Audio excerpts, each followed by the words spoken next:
ধন্যবাদ আপনাকে।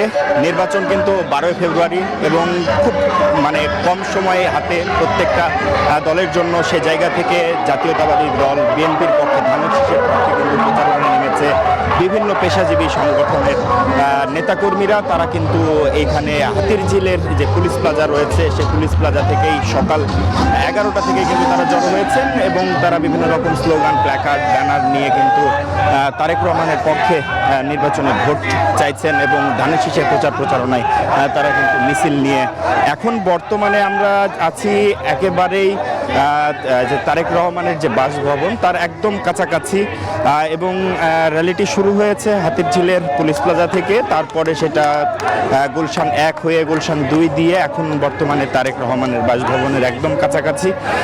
যদিও র্যালিটি শেষ হওয়ার কথা ছিল বনানী মাঠে, তবে এখন বর্তমানে ঠিক শেষ গন্তব্য কোথায় এটা এখন পর্যন্ত কিন্তু জানানো হয়নি।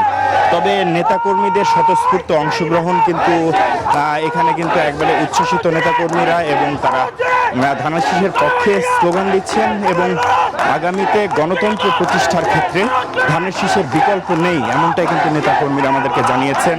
এখানে আব্দুল সালাম আছেন, তিনি কিন্তু যে বিষয়টি বলেছেন যে প্রতিপক্ষ জবাব পাবে 12 তারিখ ভোটের মাধ্যমে, জনগণের রায় আসলে প্রতিপক্ষকে জবাব দেবে। তারা বিভিন্ন রকম যে মন্তব্যগুলো করছে তারেক রহমান এবং শহীদ প্রেসিডেন্ট জিয়াউর রহমানকে নিয়ে, সেই মন্তব্যগুলোর জবাব দেওয়ার জন্য 12 তারিখ পর্যন্ত অপেক্ষা করতে হবে। জনগণের ভোটেই সেটি আসলে প্রমাণ হবে এবং জনগণ ভোটের মাধ্যমে সেই জবাবটি দেবেন, এমনটা কিন্তু নেতাকর্মীরা জানিয়েছেন। এবং আব্দুল সালাম যেটি বলেছেন যে ঢাকা 17 আসনে বিপুল ভোটে জয়লাভ করবে তারেক রহমান এবং সেই সংখ্যা থেকেই কিন্তু প্রার্থীরা যে প্রতিপক্ষ প্রার্থীরা রয়েছে তারা কিন্তু করছেন।